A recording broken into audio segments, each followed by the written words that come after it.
Boa noite, Felipe. Tudo bem? Júlio Miguel Neto, da Rubro News TV e Desfla. Primeiramente, parabéns pela classificação.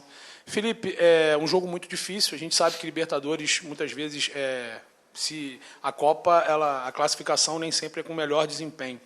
Mas eu queria saber de você, em relação a esse confronto e o confronto do Maracanã, a disparidade, a diferença do que foi esses confrontos, né? Claro que tem um adversário, tem a qualidade também do adversário, mas a disparidade que foi, principalmente do primeiro tempo do Flamengo e do segundo no Maracanã e o confronto de hoje. Um Flamengo que não conseguiu render, pelo menos em chances, né? Nessa partida em especial. E também, se você puder só explicar para a gente, se eu não me engano, acho que é o 13º jogo seguido que você tem a possibilidade de fazer 5 substituições e você não usufrui ela. E você sempre fala de controle de carga. Você acha que isso também não pode estar interferindo na parte física do Flamengo? Boa noite. Boa noite. Primeiro, sei que como você bem falou, foi um jogo muito difícil. Um jogo onde o nosso adversário faz um sacrifício na fase defensiva imenso. Todos os jogadores se involucram muito para defender.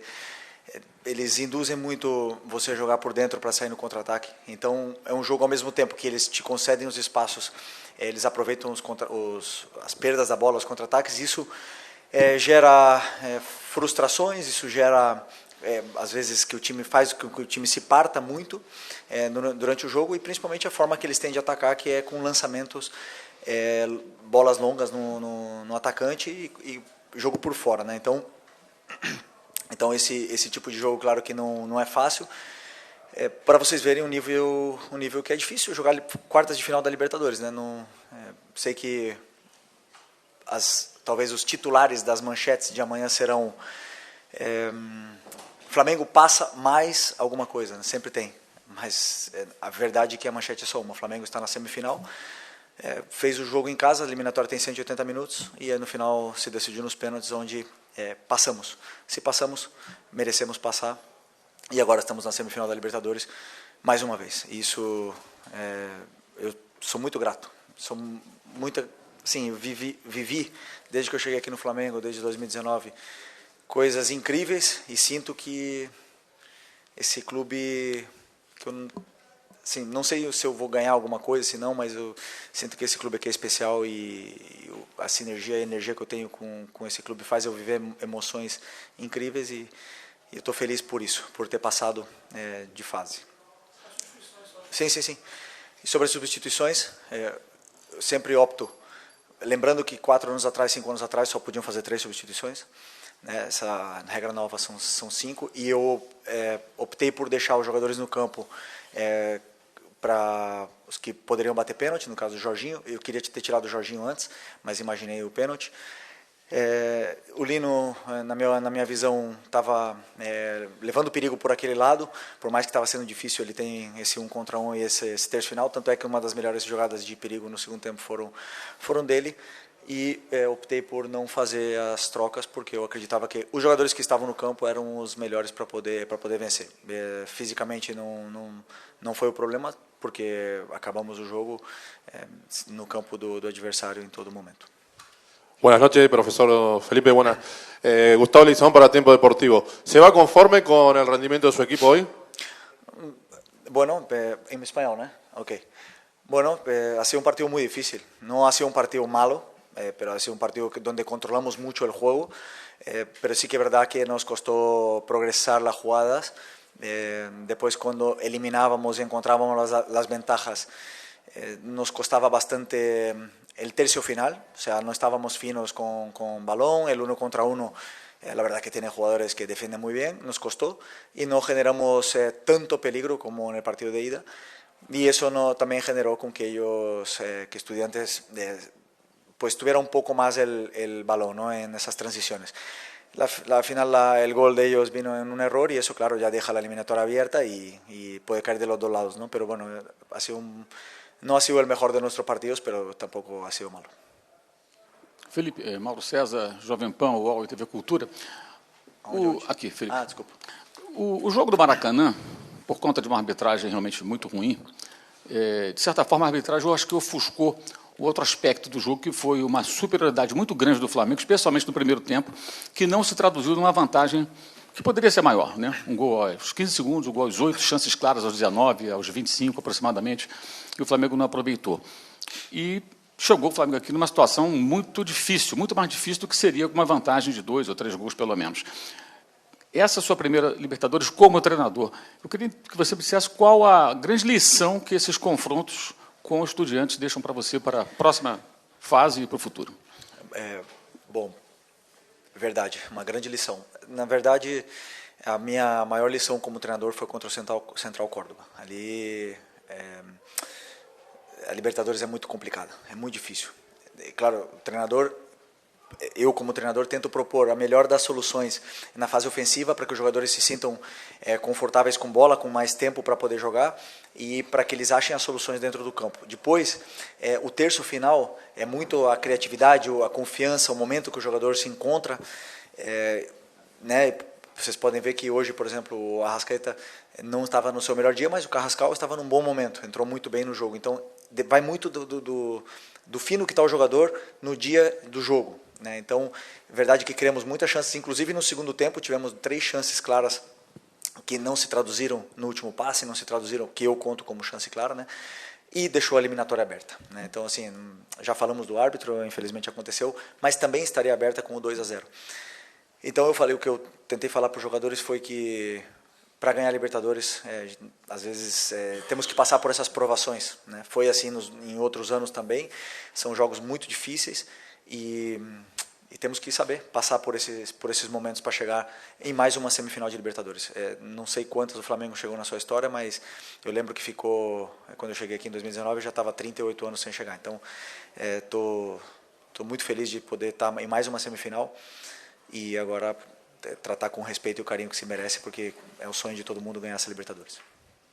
Felipe, aqui na frente, na sua direita. Aqui.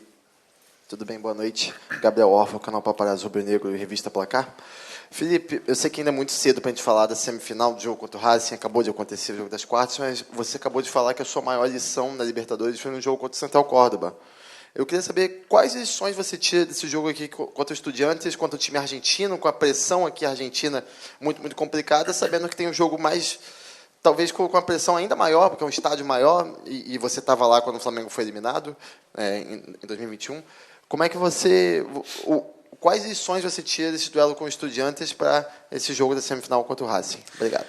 Cada time, cada jogo tem uma história diferente, um contexto diferente, mas na verdade é que as equipes argentinas são muito competitivas, né? Então esse é o primeiro ponto, igualar essa intensidade, essa competitividade, que é o que tentamos fazer sempre contra esses times argentinos. E o que mais me surpreende deles como treinador é ver o quanto eles conseguem cobrir de campo com sacrifício, né? Às vezes em inferioridade numérica, um atacante marcando 2, 3 jogadores, e isso me surpreende porque faz com que seja complicado, né? No futebol, às vezes no futebol brasileiro, simplesmente com trocar passes você já elimina os jogadores e chega numa situação confortável na área do adversário. O futebol argentino dificilmente você vai ter essa facilidade.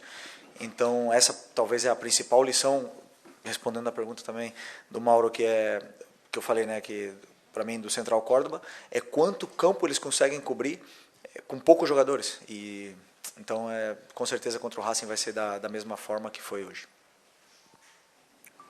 Boa noite, Felipe, aquí a izquierda.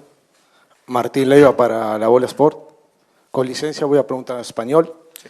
Te quería consultar, bueno, ahora están en semifinales, le toca a otro equipo argentino, pero esta vez el equipo de Costas, considerado la bestia negra por Brasil, porque ha eliminado en finales a Botafogo, Cruzeiro y en fase de grupo Fortaleza.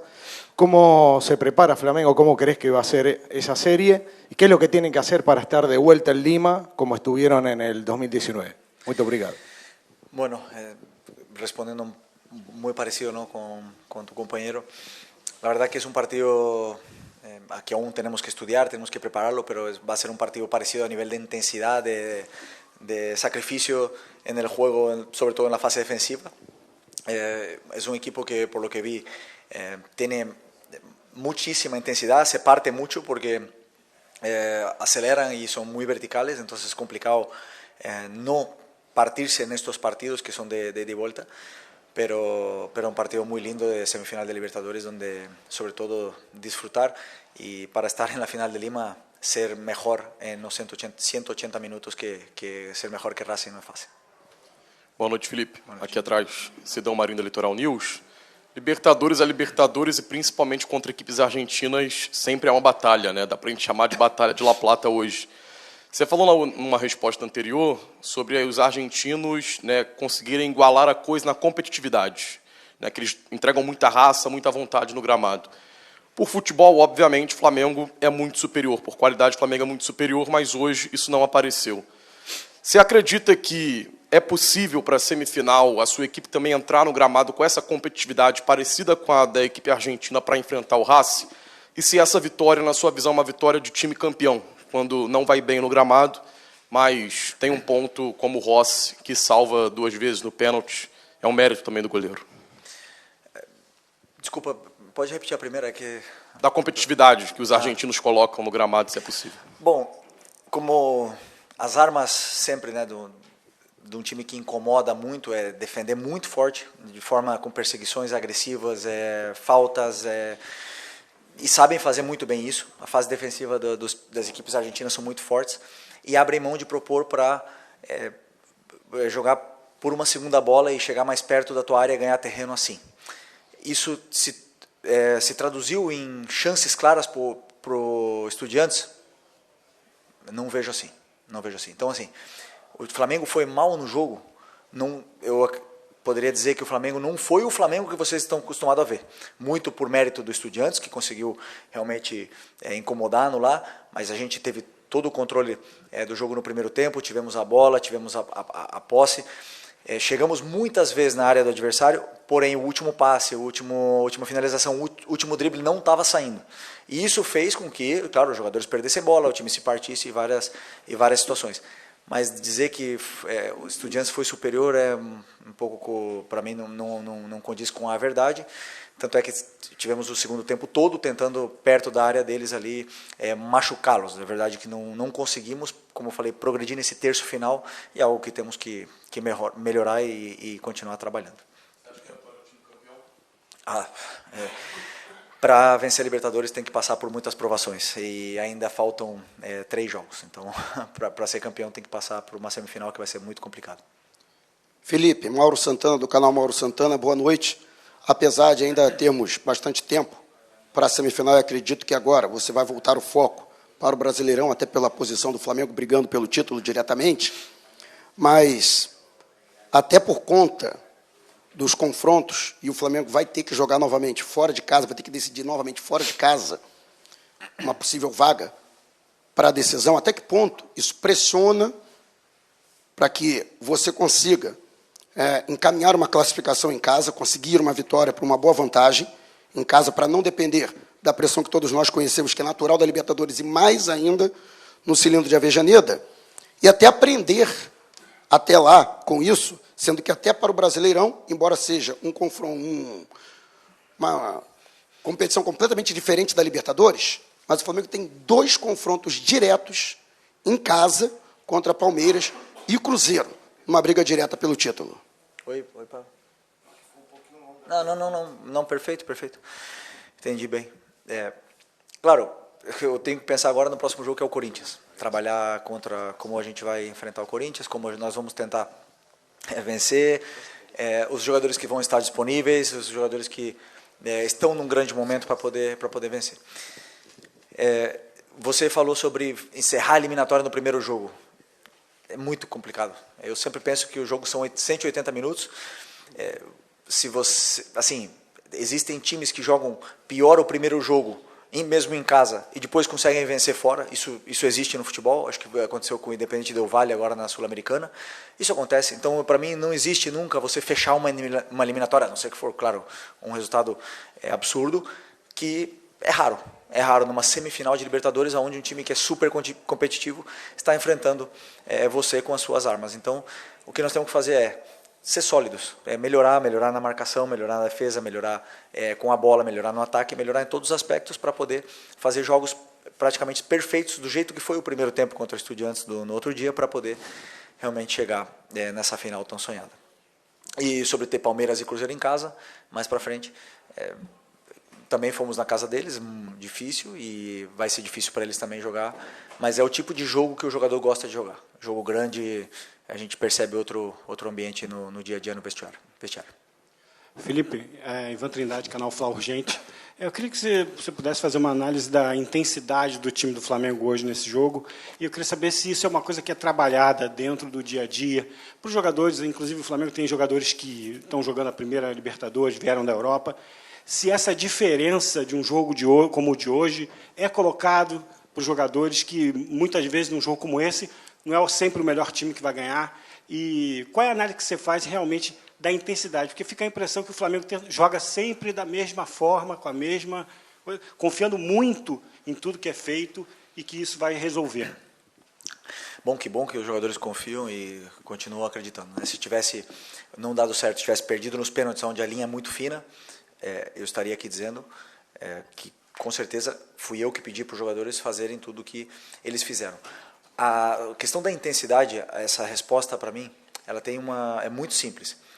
O adversário, ele deixa certos espaços dentro do campo onde você tem que encontrar e aproveitar. Quando o adversário ele deixa um jogador livre com a bola e o resto todo marcado, o teu time não pode circular a bola. Então não tem como você dar intensidade na circulação de bola se os teus jogadores todos estão marcados e tem um jogador livre que é com a bola. Então o que acontecia? Jorginho, muitas vezes livre, levava a bola e acabava caindo na armadilha de tentar forçar um passe por dentro e contra-ataque. A intensidade para voltar do contra-ataque era grande.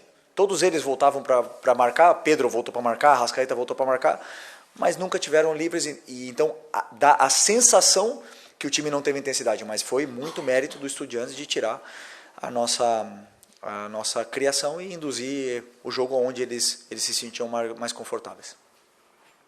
Felipe, acá, buenas noches, Luciano Negro para Punto Copa de Noticias, perdón que te hable en español. Son dos preguntas rápidas. La primera, ¿cómo calificás el clima que se vivió hoy en el estadio? Y la segunda, estás en una de las casas de Diego Pablo Simeone.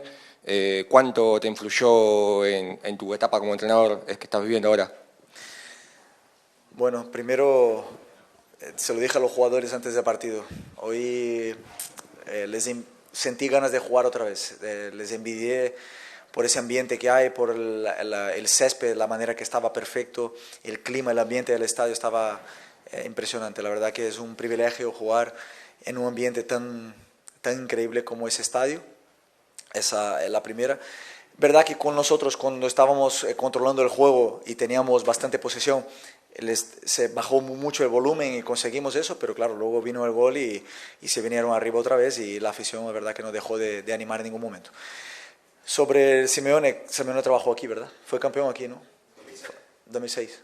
Ok. Pero es hincha de Racing. Sí, sí, es hincha de Racing. Sí. Bueno, es como, ya se lo dije muchas veces, es como un padre para mí. Hoy estoy sentado aquí fue porque él me ha inspirado a esto, ha cambiado mi vida en muchos sentidos y soy muy agradecido a él. Y nada, le deseo la mejor de la suerte siempre porque él sabe que le quiero mucho. Felipe, Raíza Simplício da Gol Brasil e da revista Placar.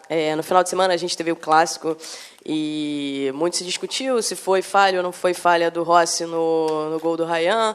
Hoje, no primeiro tempo, no finalzinho ali, aquela finalização, também muita gente colocou na conta que foi uma falha do Rossi. A gente viu ele muito abalado também na hora que desce para o intervalo, bem chateado. Alguns jogadores foram falar com ele. E aí, nos pênaltis, ele vai lá, resolve, defende 2 belíssimos pênaltis. Vai lá, depois pede até desculpa para a torcida. Queria saber de você se chegou a conversar com o Rossi, como é que foi no intervalo do jogo também, no vestiário com ele, essa volta por cima dele, né? O futebol te permite isso, dar essa volta por cima tão rápido. Pois não, o Rossi ele tem a nossa confiança, tem o carinho dos jogadores do grupo e os erros eles acontecem. É verdade que quando um goleiro erra é fatal, né? Você se expõe muito e, claro, um goleiro tem que estar num nível de concentração altíssimo sempre porque um erro te elimina, né? Então acontece e a única coisa que eu falei, ficar tranquilo, continua da mesma forma, que isso não afete porque ele tem a confiança de todos. E quando eu veio os pênaltis, ele veio falar para mim, deixa comigo que eu errei antes, mas eu vou classificar a gente agora. Eu acreditei e por sorte, fez 2 grandes defesas e conseguimos passar. Mas é importante que, eu sempre penso assim, quando o jogador erra, analisar o erro, não se esconder do erro, colocar no campo o que aconteceu e treinar esse tipo de lances, porque só, para mim, as correções e o trabalho em cima do que você errou é o que faz você evoluir e melhorar. Mas ele tem a confiança de todos nós. Felipe, Simon Ledo, do Coluna do Fla, de forma bem sucinta, você falou que os jogadores estavam perdendo os últimos passes ali sempre, não finalizando. Você acha que o excesso de qualidade do time, tecnicamente, atrapalha nessa parte da vontade de finalizar? De finalizar como? Na verdade, o excesso de qualidade técnica acaba interferindo na finalização mesmo, dos caras quererem chutar e ficam sempre dando um toque a mais e não finalizam nunca. Hoje a gente percebeu bastante isso, né? Não acredito nisso. Eu acredito que hoje eles não conseguiram se encontrar da mesma forma, as relações não estavam iguais que no outro jogo. Todos os nossos jogadores estavam com uma marca individual e eles não conseguiram se conectar. Eu senti que o nosso time estava um pouco distante entre Lino, Arrascaeta, Plata mesmo e o próprio Pedro. Eles não conseguiam se conectar entre eles. Depois eu vou analisar, ver o que aconteceu exatamente. Mas não é fácil sempre jogar fora de casa, na Libertadores, com esse ambiente e com a eliminatória, e com o que está em jogo. Né? Sempre jogar o jogo e não o que está em jogo é muito complicado para a cabeça do jogador. Então, mas o que eu notei foi um pouco isso, essas distâncias não estavam bem. Sobre finalizar, eu acredito que o jogador pode tomar decisões erradas, os que tomam as melhores decisões são os jogadores mais caros do mundo. Nós temos aqui os melhores jogadores com mais qualidade, talvez da América do Sul, mas nem sempre escolhem certo. Né? Então, depois eu vou analisar com mais calma, mas quando normalmente tem espaço para chutar, eles vão chutar.